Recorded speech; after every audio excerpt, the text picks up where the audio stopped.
discussion of the cardiovascular system with the discussion of the heart. In this chapter, we are going to be discussing the different parts of the heart, the name of the different chambers of the heart. And we're going to be describing the circulation of the blood through the heart and the lungs. Also, we're going to understand the cardiac physiology, how the electrical conduction takes place in the heart, as well as how this electrical conduction going to result in a mechanical movement, allowing you to pump the blood. First, we are looking at the location of the heart. So the heart is located within the thoracic cavity, as you all know. Remember, what separates the thoracic cavity from the abdominal cavity is a major respiratory muscle that we've got. This is called the diaphragm. Above the diaphragm, we're going to have the base of the heart lying flat on the diaphragm, with the apex of the heart directed downwards and towards the right side. This compartment where we keep the heart and the major blood vessels located between the lungs, we call this is the mediastinum.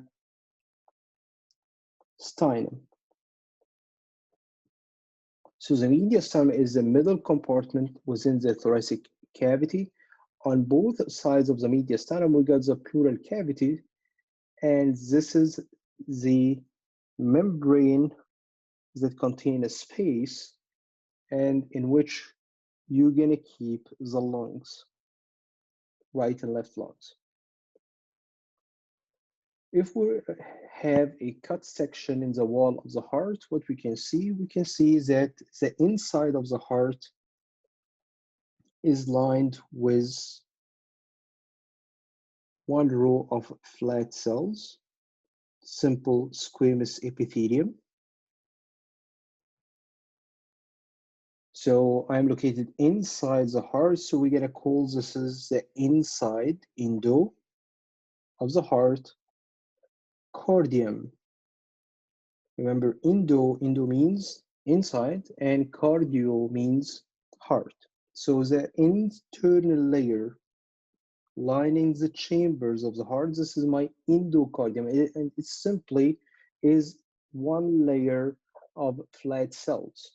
And this is what, if you remember, we've called the simple squamous epithelium back in AP1.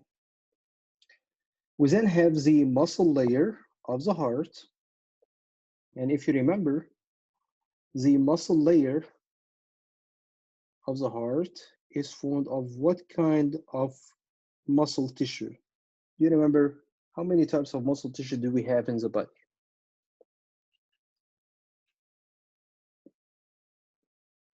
What do you think? We have 3 types of muscle tissue, right? We've got skeletal muscle tissue, smooth muscle tissue, and cardiac muscle tissue. Which one is going to be the one located within the wall of the heart? Cardiac. So we've got a layer of cardiac muscle tissue, and this cardiac muscle tissue layer is what we call the muscle of the heart. So we're going to call it the myocardium.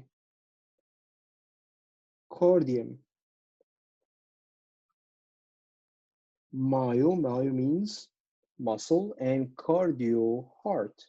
So the muscle of the heart, it's my myocardium.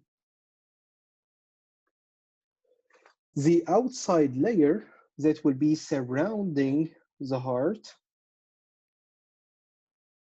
because it's around the heart, so we're going to call it my pericardium. Peri means around, like if you are checking the circumference of a circle. What do we call the circumference of a circle? the length around the circle, what do we call it?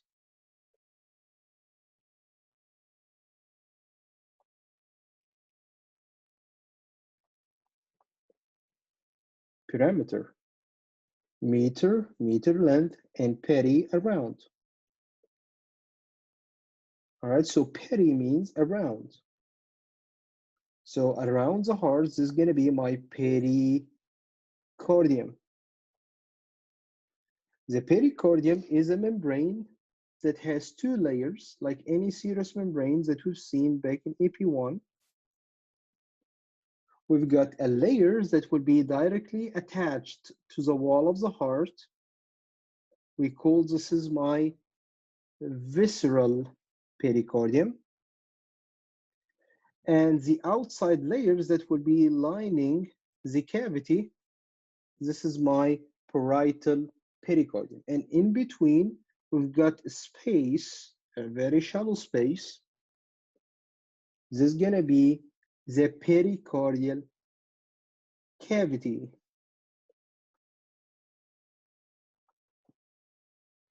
So again, the pericardium is a membrane that surrounds my heart.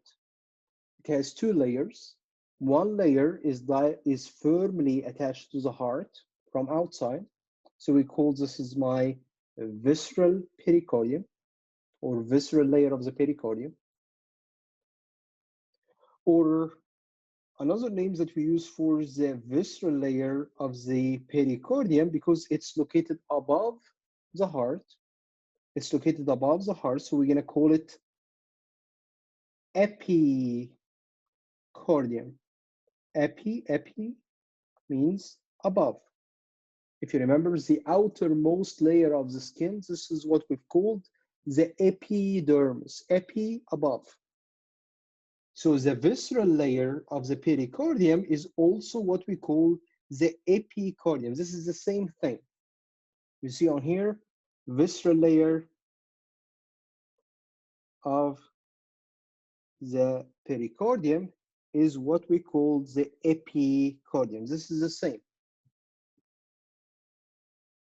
To the outside of this serous pericardium, we've got a thick layer formed of thick connective tissue. It's also surrounding the heart, so we're gonna also call it my pericardium. But how would I differentiate between this pericardium and this pericardium? I will name the thick layer the fibrous pericardium, compared to the layer for the membrane formed of two layers. This is a serous membrane, so we're gonna call this is my serous pericardium.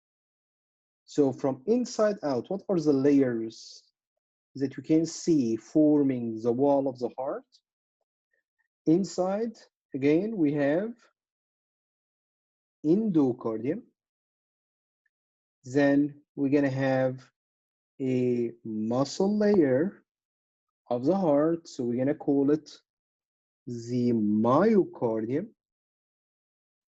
And then to the outside of the muscle layer, we have the membranes surrounding the heart. I have a serous membrane, so we're gonna call it the serous pericardium. And to the outside of it, we have the fibrous pericardium. Again, any visceral membrane, any serous membrane has two layers. A visceral layer directly attached to the organ, and a parietal layer lining the cavity from inside. So if we're looking here, we have two layers, visceral layer and the parietal layer. What do we call, another name that we give to the visceral layer of the serous pericardium? It's my epicardium. Epicardium.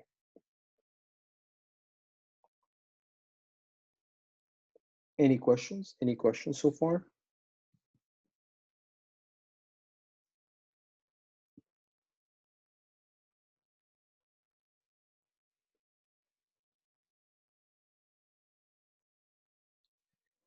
All right. Moving on to the structure of the heart. So before this class, how you were drawing a heart like this, right? Not anymore.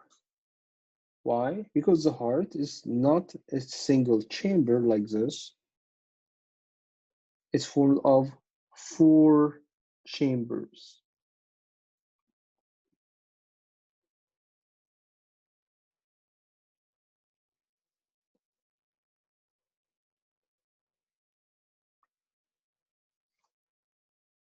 What are those 2 look like for you?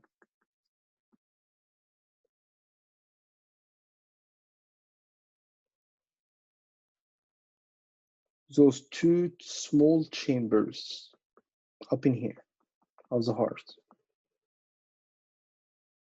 Something that you know from your daily life. Drawing something like this.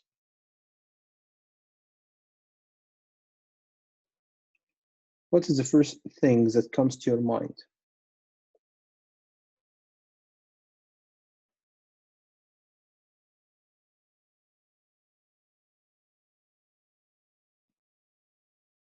Mickey Mouse ears. Exactly. See on here.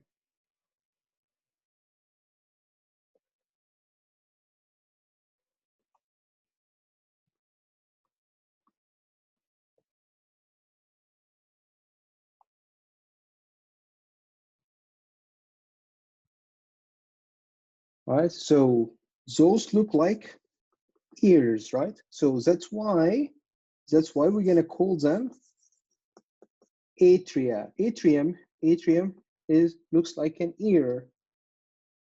So we have 2 atria. Those are the 2 small chambers on here above in the heart.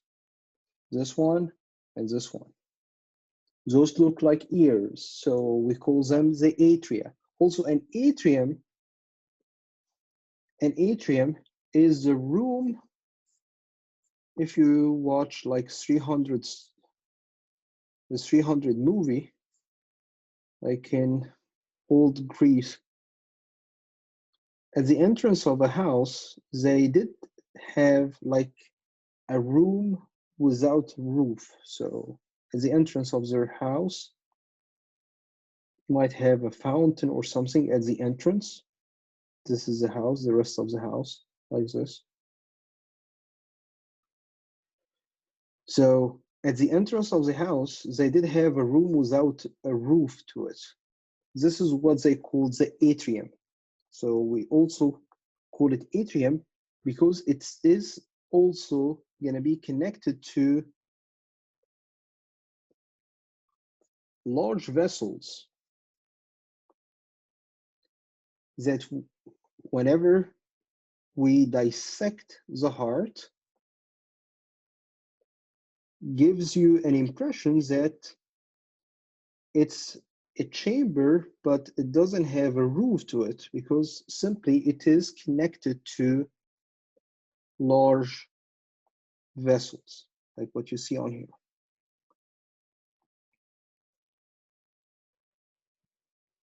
So again, what do we call the 2 small chambers of the heart?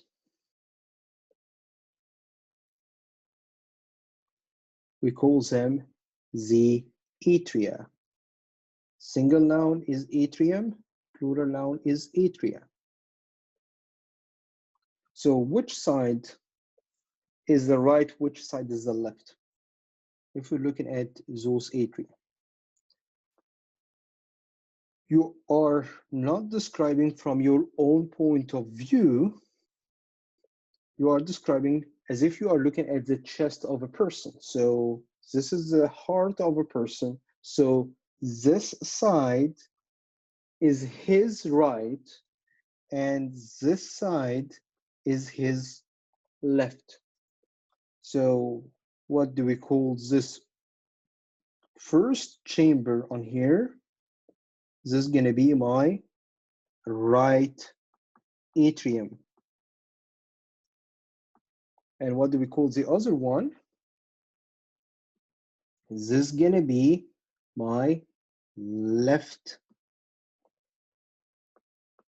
atrium. So again, right and left is gonna be determined according to the patient, not you. So if I'm looking at the heart like this doesn't mean that this side of the heart is right because this is my right side, and this is the left side because this is my left side. No, imagine a person, you are looking at a person and you're looking at his heart. So this is the right side of a person, and this is the left side. So the heart inside this inside his chest ha, has this as its right side and this as its left side. All right, you are describing from the point of view of the person you are looking at, or the heart you're looking at, not from your own point of view.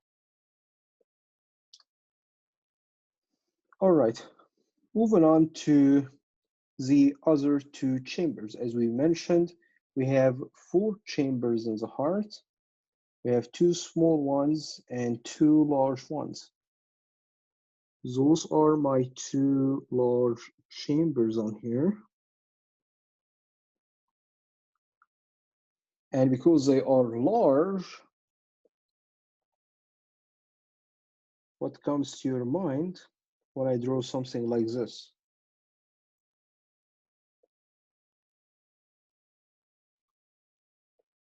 What is the first thing that comes to your mind?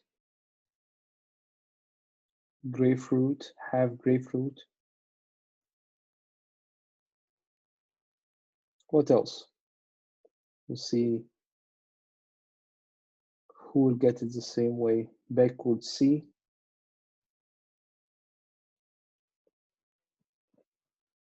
Any other ideas? Crescentic moon. Yeah.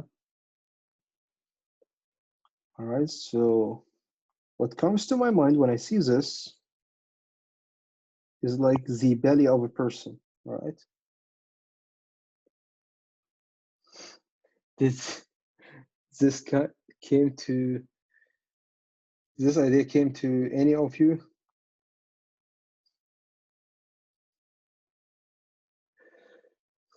All right. All right. So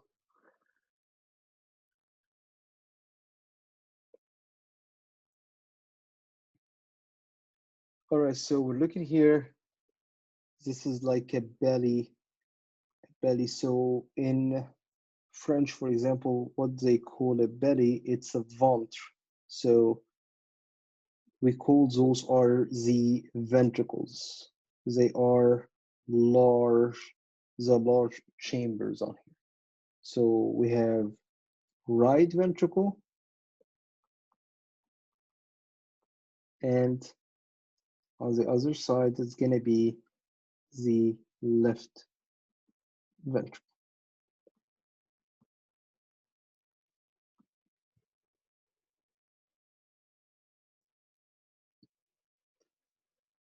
All right, any questions? What are again those 4 chambers forming the heart? We have right atrium, right ventricle, left atrium, and left ventricle. Those are my 4 chambers. So if I told you that 2 of those chambers are receiving blood and 2 of those chambers are pumping out blood, so which 2 chambers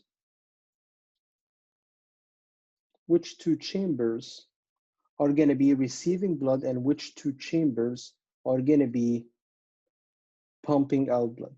Which one do you think? The small ones are the ones that will pump the blood out, or the ones that will be receiving the blood in?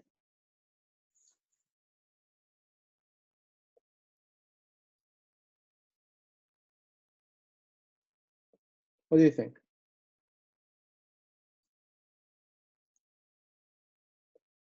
Which ones will be pumping blood and which one will be receiving blood? Small chambers will receive or pump? What do you think? Small chambers will receive. And the large chambers, because they have much more muscles, they will have the ability to pump the blood out. So which ones will be connected to arteries and which ones will be connected to veins? What's an artery and what's a vein? An artery is going to be determined, and a vein is going to be determined according to the direction of the blood flow. If this is the heart, like this, if the blood is moving away from the heart, the blood vessels that will be conducting the blood away from the heart, it's what we call an artery. And the blood vessel that will be conducting the blood towards the heart, this is what we're going to call a vein. So knowing this, which ones are going to be receiving blood are my small chambers, which are my atria. So atria will be connected to veins or arteries. What do you think? If I'm receiving blood, am I connected to veins or arteries?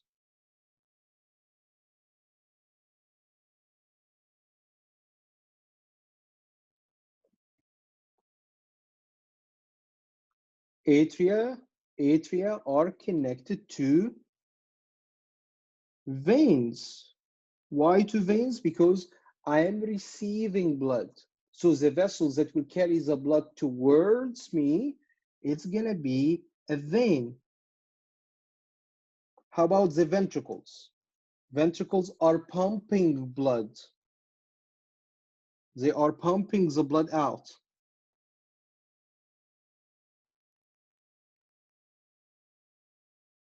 What do you think?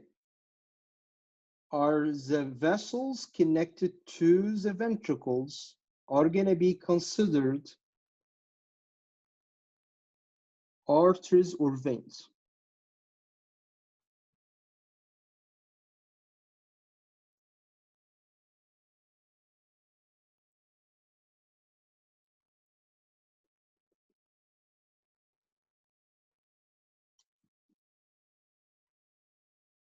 They are arteries. Why? Because they will be carrying the blood away from the heart.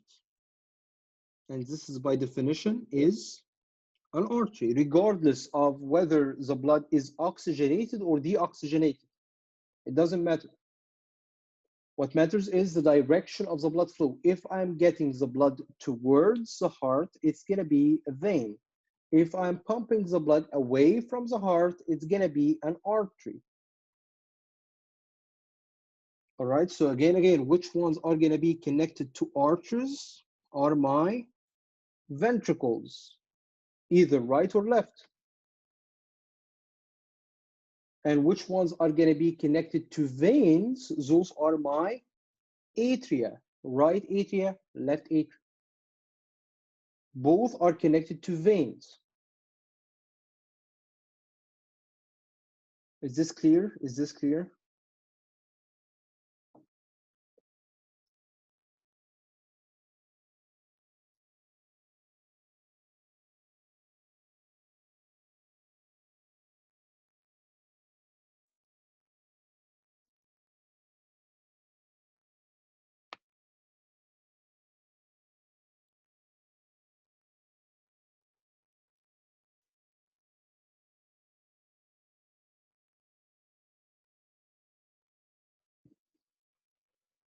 All right.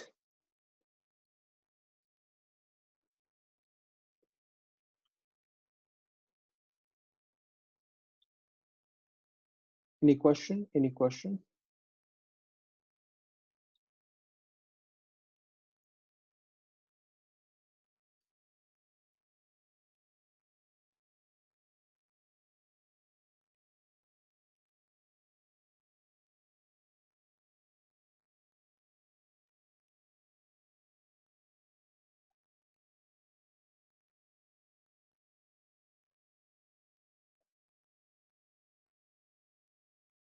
Yes, I will definitely tell you when we're gonna have our next question. Yes.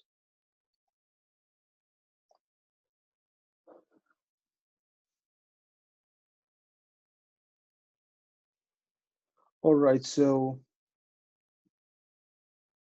moving on to how the blood gonna be moving between the different chambers of the heart and the lungs. So we're looking on here. This is gonna be my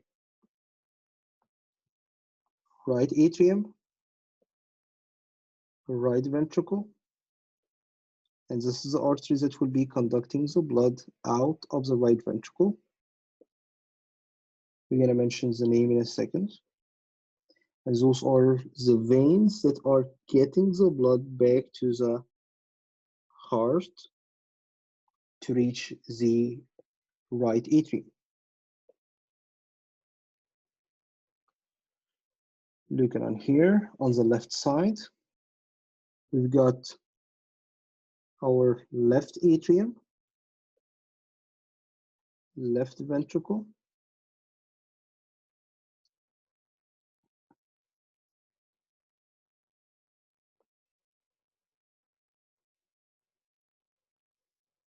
and again,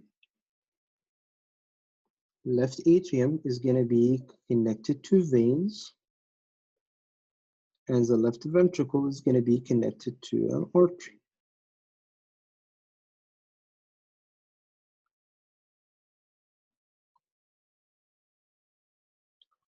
So how the blood is going to be moving through the different parts of the heart, and what do we call those arteries and veins? Let's start first from an organ. So let's say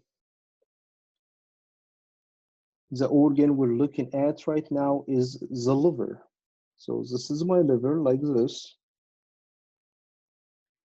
And the hepatocytes, the liver cells, in order for them to survive, they will be in need to consume oxygen.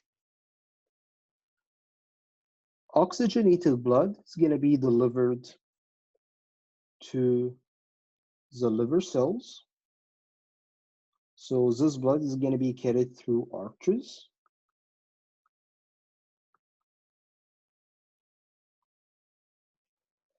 As the liver cells consume the oxygen, the blood is going to be drained to move back towards the heart. So if I'm moving back towards the heart, so I'm conducting now the blood through veins or arteries. What do you think?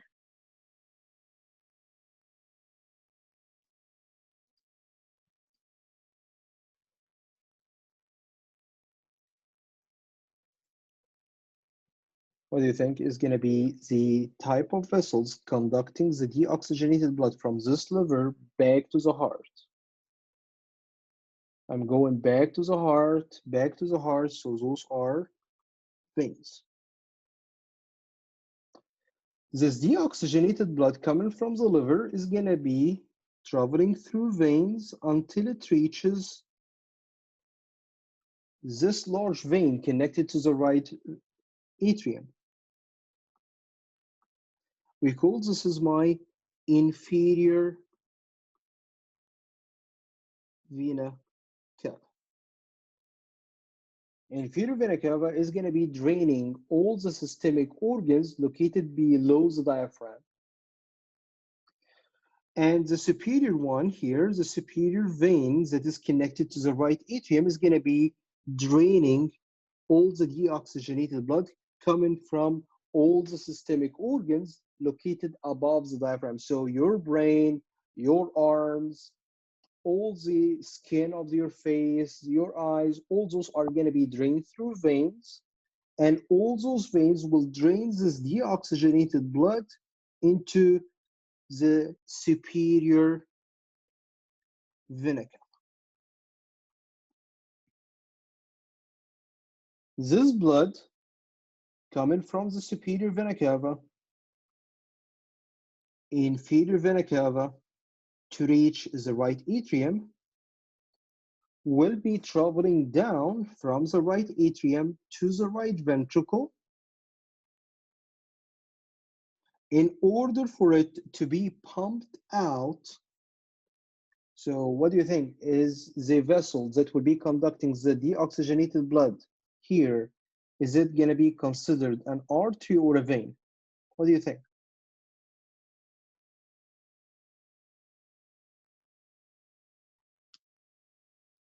I'm carrying deoxygenated blood. Is this going to be an artery or a vein?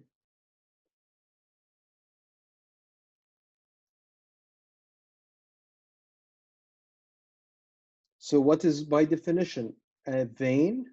I'm conducting the blood towards the heart. Here, am I conducting the blood towards the heart or away from the heart?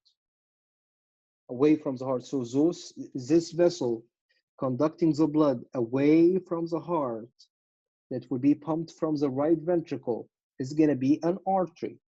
But this is a short artery, and it's going to be conducting the blood to my lungs. For the lungs to perform a gas exchange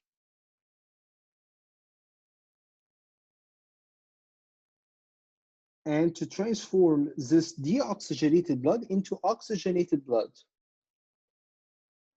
So what do we call a short artery? It's a trunk. And something related to the lungs is what we call pulmonary.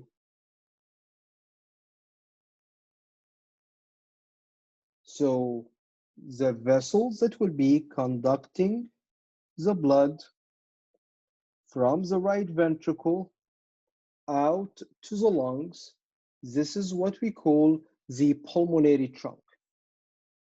Pulmonary trunk delivers the blood to the lungs through smaller vessels. Again, what are those vessels that will carry the blood to the lungs? Are those arteries or veins? Am I moving the blood away from the heart or towards the heart? Away from the heart. So those are arteries, exactly. So the pulmonary trunk, if you see on here, splits into two arteries. One goes to the right lung, one goes to the left lung. So those are my right and left pulmonary arteries.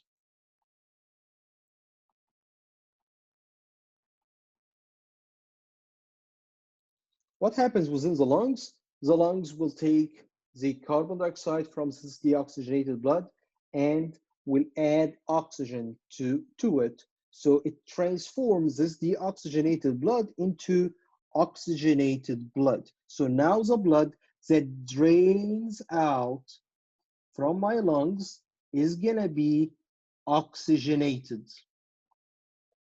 It's coming out of my lungs filled with oxygen. This is an oxygenated blood. And what do you think we're gonna call those vessels carrying the blood towards, this time, my left atrium? Am I moving the blood towards the heart or away from the heart? What do you think? I'm moving towards the heart. And if I'm moving towards the heart, what is by definition? Is this vessel? It's a vein. So, and those veins are draining what? They are draining my lungs.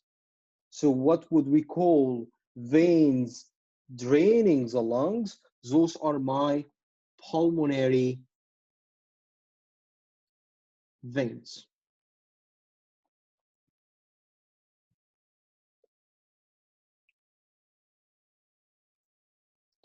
So pulmonary veins will drain the blood coming from the right and left lungs towards my left atrium.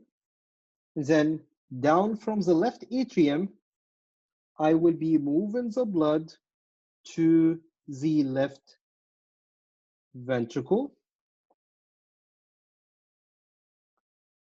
And then the left ventricle is gonna pump the blood out. If I'm moving out of the heart, I'm moving the blood away from the heart. So what is this type of vessel? Is this an artery or a vein? It's an artery. Actually, this is the largest artery in your body. This is the one that will deliver the oxygenated blood to every single systemic organ in your body. This is my aorta. So again, what did we mention so far? We mentioned that we have how many chambers of the heart? We've got 4 chambers. We've got 2 small ones. Those are my atria. We've got right atrium, left atrium. And we've got 2 large ones. Those are my right and left ventricles. Which ones are receiving blood? My right and left atria. And which ones are pumping the blood out? Right and left ventricles. So which ones will be connected to veins and which ones will be connected to arteries? The ones that will receive blood, those are connected to veins. And the ones that will be pumping the blood out, for the blood to move away from the heart, they are connected to arteries. What are the veins and arteries that I'm connected to? On the right side, I'm receiving deoxygenated blood from the systemic organs through 2 major veins. Those are my superior vena cava, inferior vena cava. What is the difference? They are draining different sets of organs. If the organs that you're draining is located below the diaphragm, it's going to be drained through veins that will end up draining the blood into the inferior vena cava. If you're draining a systemic organ located above the diaphragm, the blood drained through its veins will reach the superior vena cava, but I will end up anyways in the right atrium. How about the left side? Where are you receiving the blood from? You're receiving the blood here from the lungs. So what do we call those veins draining the lungs? Those are my pulmonary veins. So you've got superior vena cava, inferior vena cava, draining systemic organs, and they drain the blood to the right side of the heart, to the right atrium. And on the left side, I'm receiving the blood from the lungs, and that's why we're going to call those veins my pulmonary veins. What happens to the deoxygenated blood that you have received from the systemic organs, like your brain, like your liver? You're going to get this deoxygenated blood drained into right atrium. And then from the right atrium, the blood is going to be drained down to the right ventricle. Right ventricle pumps the blood where? To the lungs. Why to the lungs? This is a deoxygenated blood. I need to get oxygen. Now the lungs will do what? Will perform a gas exchange, will add oxygen to this deoxygenated blood. Now the blood that will be drained from my lungs, it's gonna be oxygenated.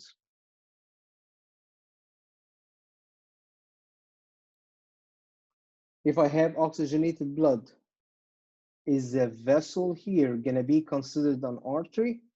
It's not an artery. It's still a vein. Why a vein again? Because I'm moving towards the heart.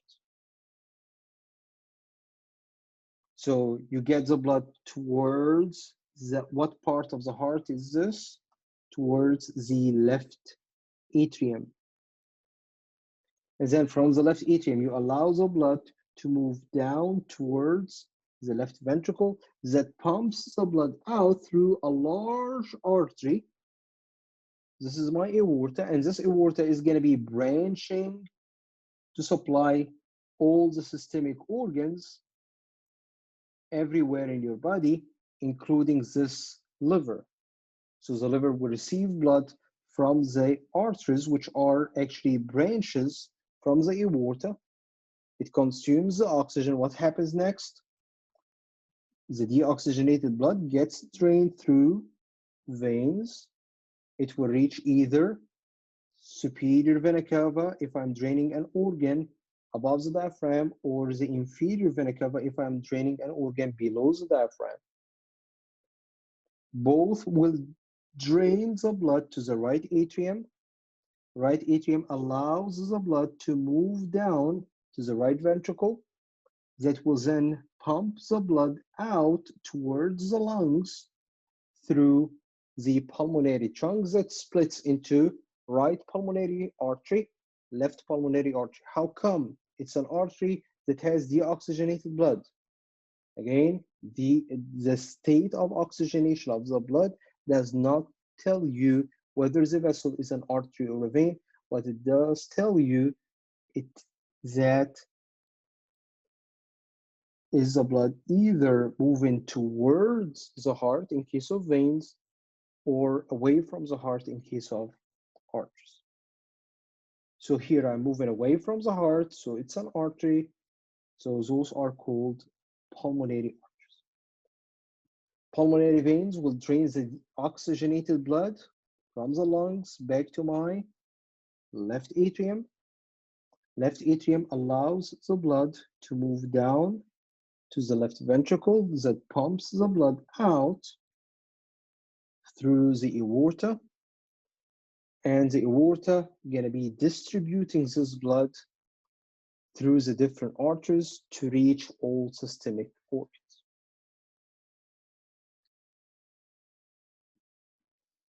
Anything which is not clear so far?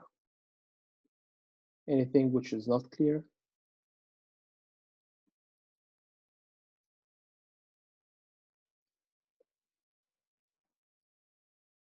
All good? All good? All right, so what do you notice on here?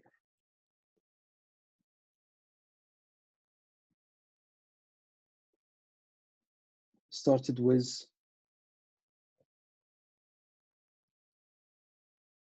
this is my right atrium, like this.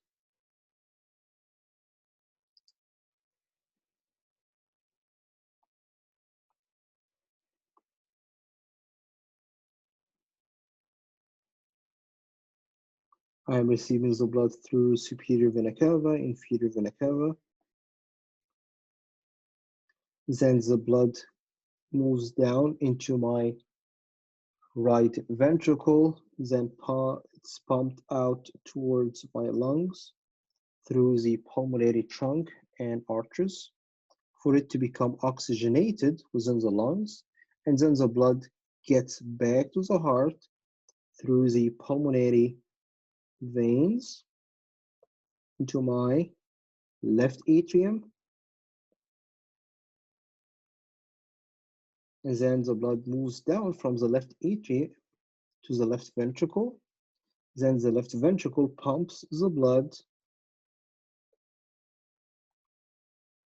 through the aorta. What I can notice on here is that the blood is moving like this.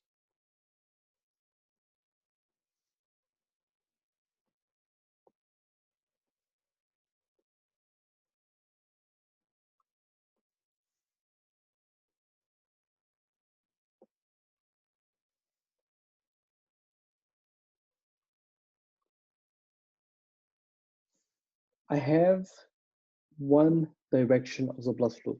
The blood doesn't go backwards. The blood moves from the atrium to the ventricle. It doesn't move back up from the ventricle into the atrium. I have a unidirectional blood flow. This is what I can notice on here in this circulation.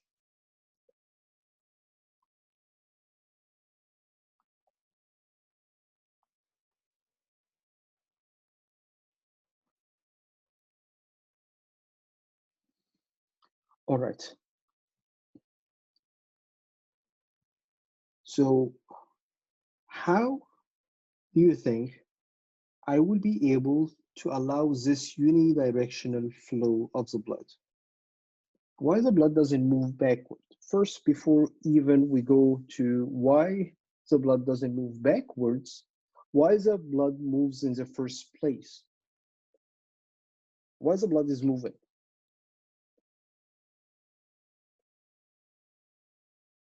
What do you think?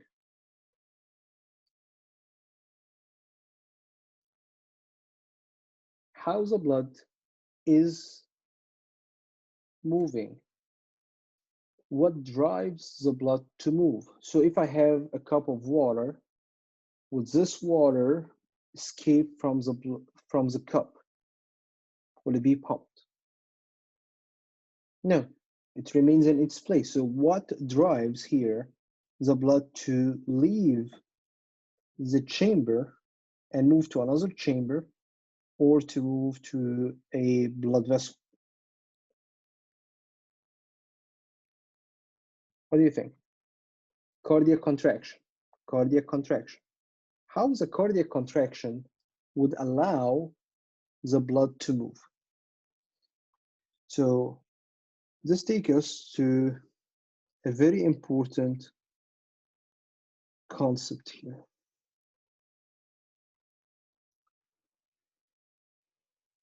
If I have water in a balloon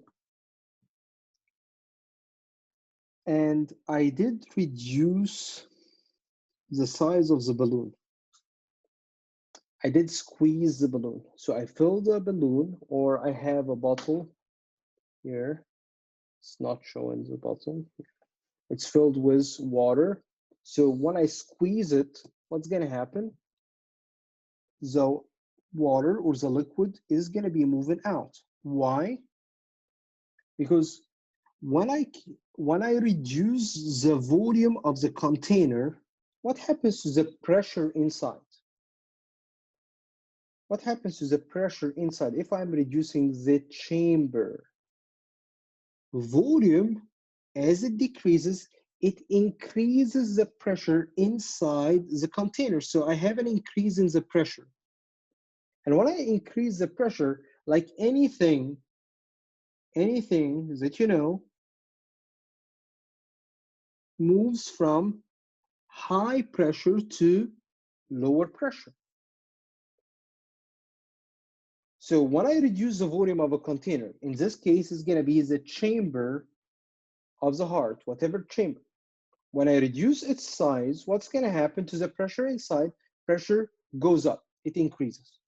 And as the pressure increases, this will be driving the blood to flow to another site with lower pressure. So if I have a balloon filled with water, when I squeeze the balloon, the water escapes, leaves the balloon. Why? Because I create a state of high pressure within this balloon, and as the water is exposed to higher pressure, it's going to be moving from its high pressure to its lower pressure. Like, think of it, if you have a job and in this job they put this amount of pressure on you, and you've got another job offer that will pay you the same and will put less pressure on you. Which one would you go to? Would you remain in your job? Would you remain in your current job at high pressure? Or would you go to the side to the other job with lower pressure? You're gonna move from high pressure to low pressure, like anything. Like in this case, it's gonna be the blood. So what happens in here? I have a cardiac contraction. I have a contraction. And this contraction results in what? Results in a reduction in the volume of a chamber. And as I reduce the volume of a chamber, what happens to the pressure inside? Pressure is gonna increase. I have an increase in the pressure. And as there is an increase in the pressure, once I have an increased pressure, what's gonna happen? I will have blood moving from high pressure to low pressure.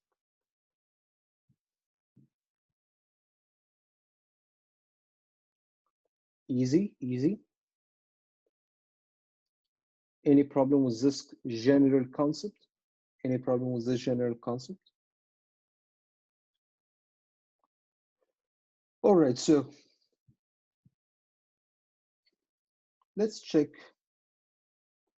how can we apply this concept on here. So let's say I told you that I contract here this ventricle. This is what ventricle on here? What ventricle is this?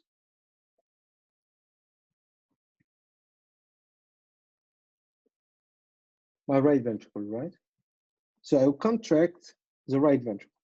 So what happens to the pressure of the blood inside the right ventricle? Do I have an increase in the pressure or a reduction in the pressure? A or B? What do you think?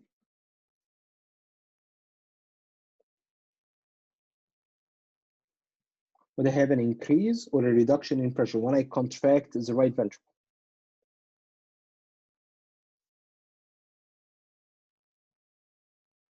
Increase.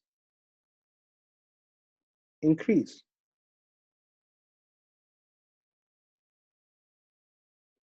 When I reduce the ventricle size, when I reduce the volume, what happens to the pressure inside?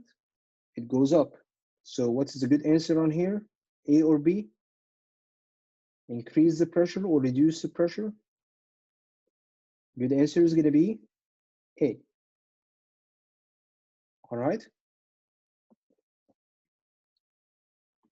So as I contract here, which side has a lower pressure than the right ventricle now? Actually, both. The right atrium has a lower pressure than the right ventricle because definitely I have much more muscles in my ventricles than in my atrium. So definitely I will create a much greater pressure within the ventricle compared to the atrium.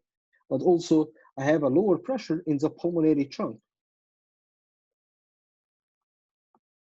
So which side should this blood go in? Should it go to the pulmonary trunk or should it go backwards to the right atrium? Which one would you pick to allow a normal circulation like this? Here. Which one should this blood travel to? Pulmonary trunk, right? So the blood here is gonna need to travel to the pulmonary trunk. So how come it will choose to travel to the pulmonary trunk and not backwards to the right atrium, although the right atrium has a lower pressure than the right ventricle? The answer here is that I have what we call valves located between the atria and the ventricles.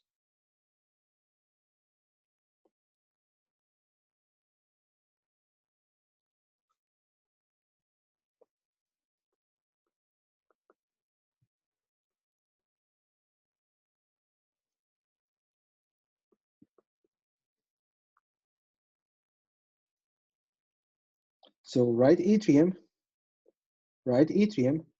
is going to allow the blood to travel down when it contracts while the ventricle is relaxing.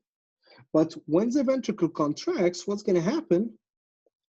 The blood tries actually to go back to the atrium, but what's going to happen? If you look on here,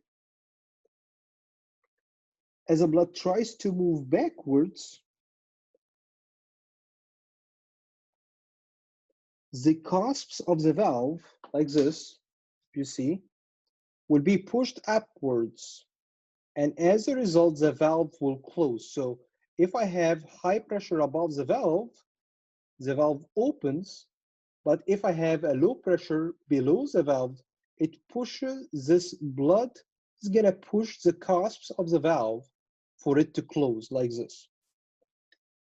This what's gonna happen in case of the ventricular contraction on the right and left sides.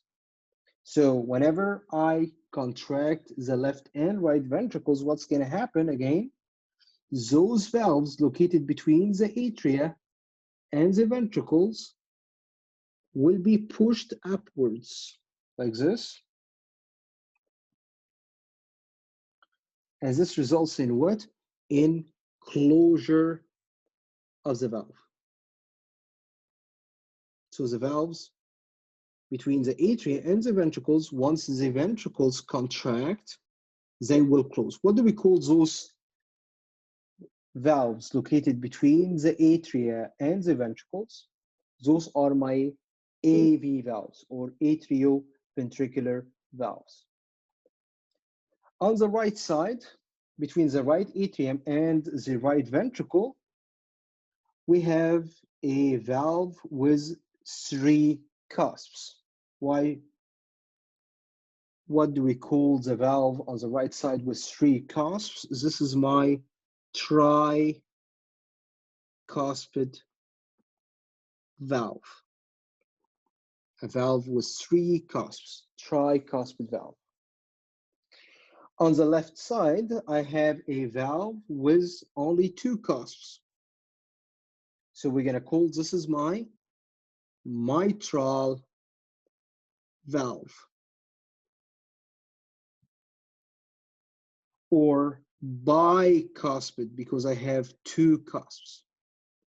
So why do we call it mitral valve? Mitral. Why don't we just call it bicuspid? Because once I first described the shape of the valve, you see on here, it looked like the hat of the bishop or a pope.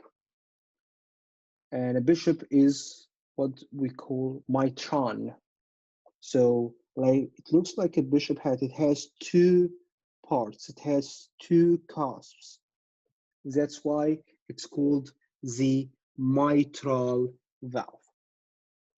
So again, what is the name of the valve located between the right atrium and the right ventricle? We call it the tricuspid valve.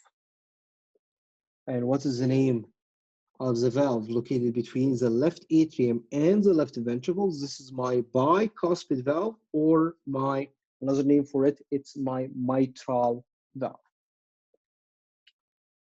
All right, so what if I am relaxing the ventricles? So again, we're drawing here. This is the right atrium, right ventricle. This is my left atrium, and this is going to be my left ventricle. Here, associated with the left ventricle, we've got the pulmonary trunk with the pulmonary arteries.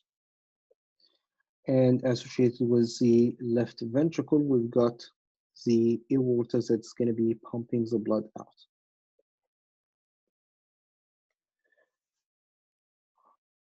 Two main veins, again, associated with the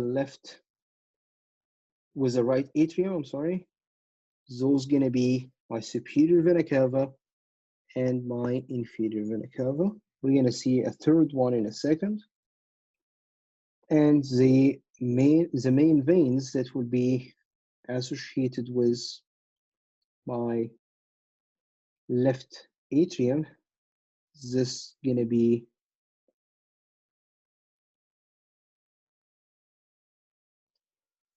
those gonna be my pulmonary veins. So what if my ventricles are relaxing? Left ventricle and right ventricles are relaxing. So what happens to the volume on here? If I'm relaxing Am I increasing the volume or reducing the volume of the chamber? What do you think? If I'm relaxing, would the size of the chamber increase or decrease?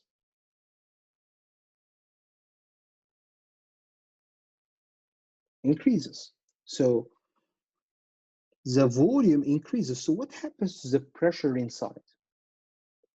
If I increase the volume, I have more space. Would I have a high or low pressure? Low pressure. So try to imagine you have 1,000 person. They are sitting in a conference room, 500 square feet. So now they are sitting in a larger conference room, 5,000 square foot. So the same 1,000 people, they would be at high pressure in a smaller space or in a larger space. If you are one of those 1,000 people, would you feel more pressure if you are in a smaller space or in a larger space? More pressure in small or large? What do you think? Small. So if I told you I am increasing the size of the chamber, so this means what for the blood? The blood inside gonna be at a lower pressure. So this is exactly the opposite of what we've mentioned earlier. Remember, when I contracted, what happened? I did have a reduction in the volume. And as I reduce the size of the container, what happens to the pressure inside? The pressure inside is gonna increase. Here is the opposite. When I relax, I increase the volume of the chambers. And as I increase the volume of the chambers, what's gonna happen to the pressure inside those chambers is gonna be reduced. And as I reduce the pressure, who's gonna have higher pressures than me? What do you think? Both the atria and the arteries. I'm creating here a low pressure. I'm increasing the size of the chamber. So I'm creating a suction force. I'm pulling the blood towards the ventricle when it relaxes. So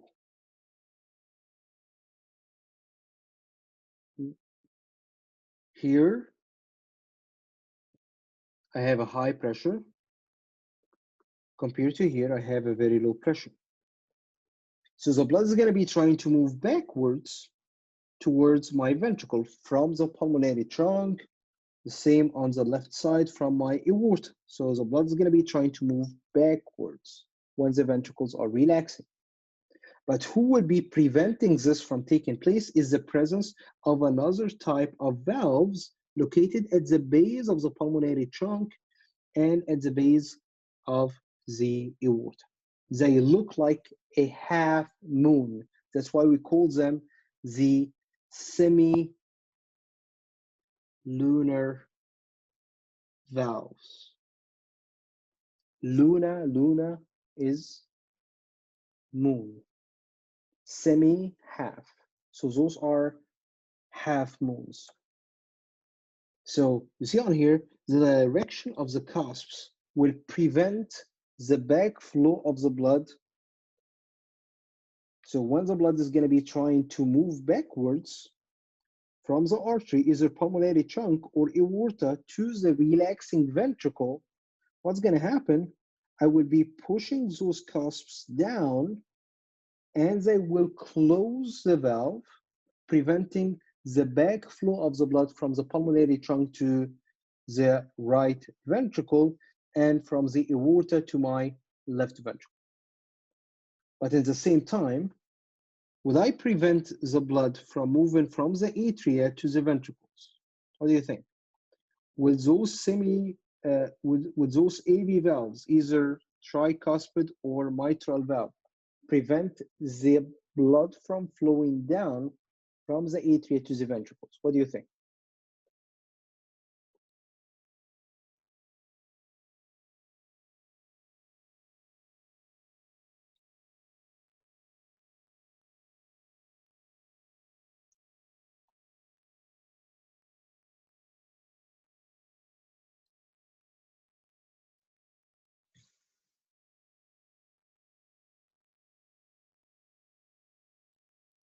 AV valves are called atrioventricular valves, tricuspid. So you see on here, what's going to happen? I have, this is my atrium, whether right or left, whatever. This is my ventricle like this. I am creating, when I relax the ventricle, I'm creating low pressure within the ventricle. So what's going to happen? The blood is going to be pushing those cusps down. So the cusps will be moving like this, allowing the blood to move down towards my ventricle. Compared to when I relax, this is the same ventricle on here.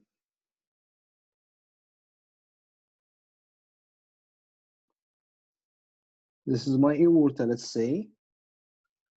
I have high pressure in here in my aorta compared to here in my relaxing ventricle. I have a very low pressure while I'm relaxing. So the blood is going to be trying to move backwards, but who's going to prevent this from taking place?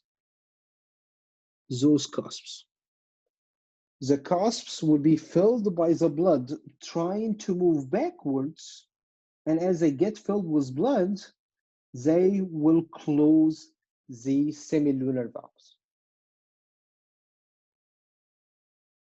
preventing any backflow of the blood to the relaxing ventricle.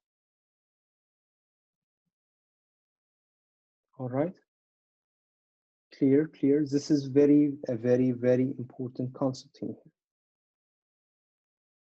Any questions? Any questions?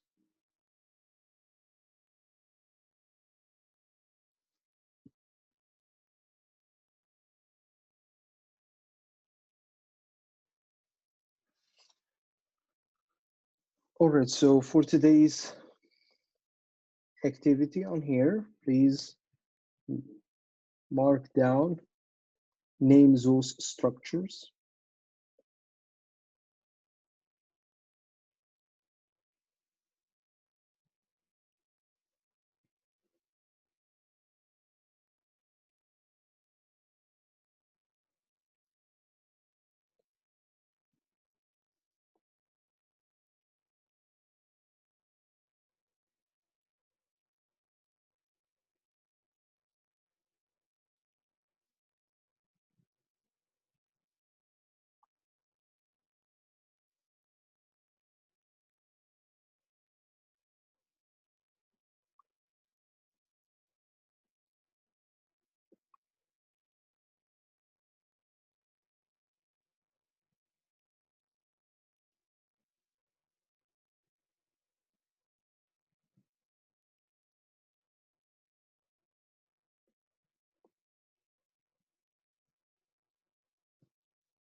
So this is 2,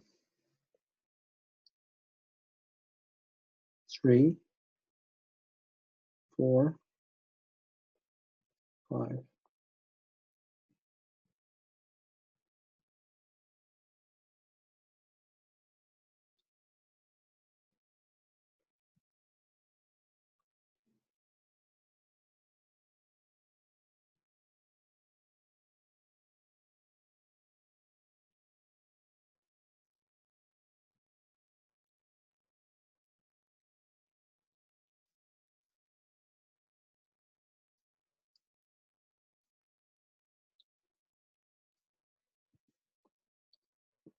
This would be 9.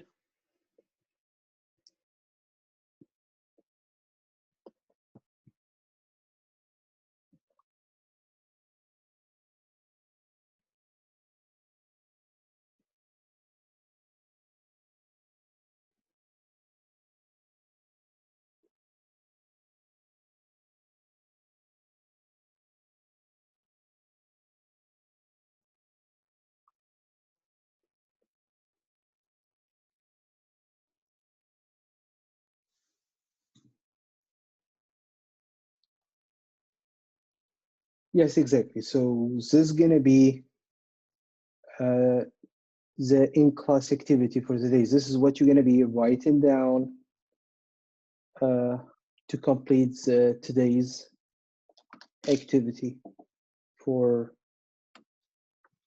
today's virtual meeting. All right, so this is what you're gonna be answering as your today's activity on the Word document that you've created, that you're gonna keep adding to every time we've got a new activity. Right, anything which is not clear on this diagram you want to clarify?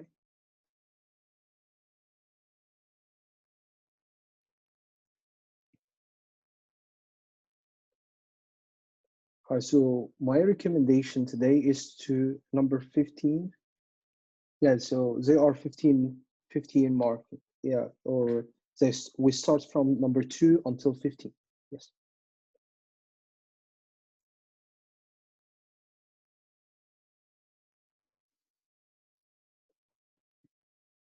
All right, so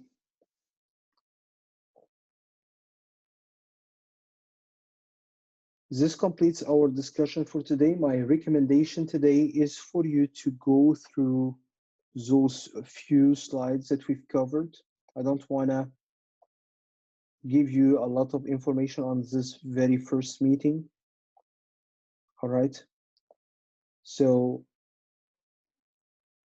this is what we're going to be studying for our before our next meeting on Monday. This is a very important is very important foundational knowledge that we're going to rely on in every single discussion that will follow for the next month at least.